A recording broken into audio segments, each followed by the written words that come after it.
Shia LaBeouf. What's up everyone, Greenskull here. So you know how I told you guys to watch that Shia LaBeouf thing in my last video? Well, first off, you guys made the top comment. That's pretty awesome in itself. But when I showed you guys that, the video only had a few thousand views on it. Once MemeBase found it, it now has over 97,000 views. So if you guys watched that video when I told you to, we were pioneers. We found that and watched it before anybody else out there. I liked the Shia LaBeouf song before it was cool. Proud of you guys. Alrighty, on to Halo stuff. Game Informer shows the new designs of the UNSC weapons in Halo 4, and one of them is a new weapon entirely. So they show us the assault rifle, the battle rifle, DMR, sniper rifle, and a new weapon. What's this new weapon? The Railgun. Designation: Asymmetric Recoilless Carbine 920. Manufacturer: Acheron Security. Acheron, something like that. Acheron?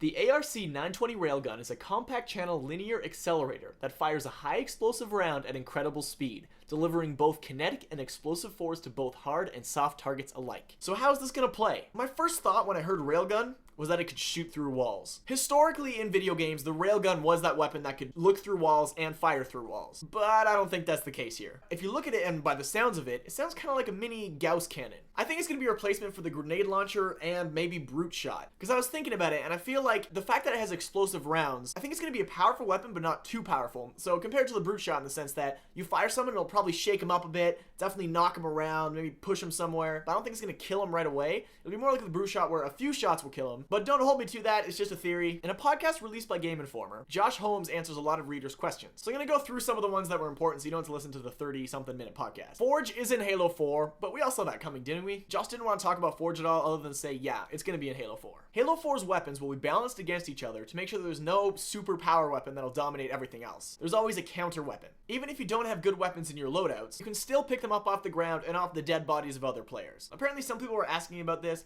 but it's Halo. That's how Halo works. When you kill a guy, you can take their gun. Dual wielding won't be in Halo 4, but that's already been confirmed. But he did go on to explain why a little bit. Apparently, there was a big debate among the team in the early stages of Halo 4, and one of the main reasons it didn't work was the custom loadout system. When asked how connected the single player and multiplayer story will be, Josh replies saying there was a major connection between them. Chief will cross paths with the UNSC Infinity and meet some of the characters that'll show up in multiplayer. But after that, they go their own paths. While they are connected, they do tell their own story. You can play Spartan Ops alone, but Spartan Ops are designed for teamwork, so it's best played in co-op. Like in Halo Reach, you can play as a male or female Spartan, and they'll look different. Rewarding players for exploration has always been a big thing in Halo, so you can definitely expect to see things like skulls and other Easter eggs. Don't take my words wrong there, I did not just confirm skulls, I said we will see things like that. There will be no bots in Halo 4's multiplayer. I don't really see bots having a place in Halo, because bots are never really that smart. It's just not needed in the Halo universe. There will be some sort of challenge system, kind of like what Reach had, to keep people continuously playing, but they aren't saying anything about that just yet. Halo 4 won't have any dedicated servers, and apparently one of the reasons behind that is that the netcode in Halo 4 is so good that you really don't need servers. One user asks, if the Flood are the biggest threat in the universe, how can there be something bigger? Josh dodged the question by saying, you just gotta play Halo 4. So whatever we're facing in Halo 4 is pretty scary. A new Halo Bulletin was released, but this time it wasn't BS Angel writing it. It was Frankie. So where's BS Angel? She's at a shoot with famous Halo and non-Halo people, including actors and actresses you're all fond of. That's referring to the upcoming live-action series Forward Unto Dawn. For all you fans of the Halo books, they're finishing up Karen Travis's latest novel, The Thursday War, as well as working on Greg Bear's latest novel. They recently had Greg Bear in the studio to show him some of the stuff they worked on. They want to make sure everything's connected. The books, the animated series. They want everything to connect and make sense in the Halo universe. The Forward Unto Dawn series is going to lead us right into Halo 4. They haven't announced the director, the screenwriter, the VFX guy, or the cast just yet, but many are pretty big names. You'll see a lot of familiar Halo stuff in the series, including a very large and imposing Spartan 2. Could Frankie be referring to George here? It's very possible. George and John 117 trained together, so at the very least they were acquaintances. Could Forward Unto Dawn show that relationship? We'll find out, but everyone loves George, so I really hope it is him. It sounds like it. There's also going to be new, very real characters and a gripping story. 343 recently went to the MLG offices to discuss with them the competitive side of Halo gaming. They're bringing everybody into this to make sure this game is perfect. 343 Industries is making sure they respect the core elements of Halo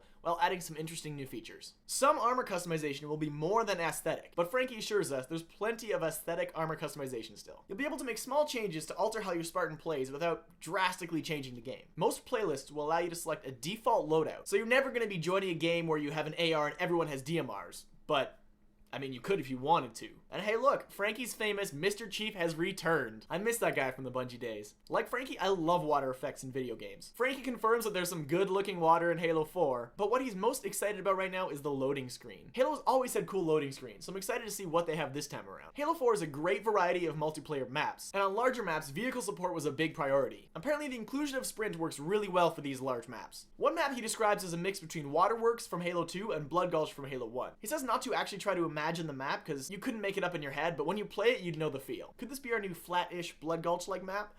It's possible. Thanks for watching, guys. On my last video, I said I had a theme to give away, so make sure you check your inboxes. I have messaged the winner with the code. Thanks for your continued support, guys. You guys are all super amazing. Hey, be sure to follow me on Twitter and Facebook. I'm Greenskull on Twitter, greenskull.rul on Facebook. Links are in the description of this video. I post lots of cool stuff on there, including some stuff I don't talk about in these videos. PAX Prime 3-day tickets are sold out, so if you guys really want to go to PAX, you can meet me there and stuff. It'll be awesome. Better get on that quick. You can't buy your 3 days anymore. I've already had some people who offer their boobs for signing. I will sign boobs. I'll sign your girlfriend's boobs, your dog's boobs. What? Thanks for watching, guys. Leave me a comment. What do you think about this new stuff? What about this railgun? That sounds sweet, right? Tell me what you think about it. See you guys next video. Boom.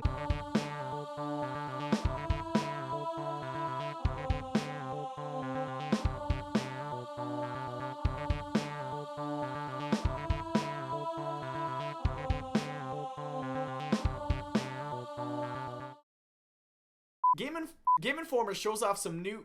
Game Informer shows off the new designs of the... Game Informer shows off the designs of the new UNSC...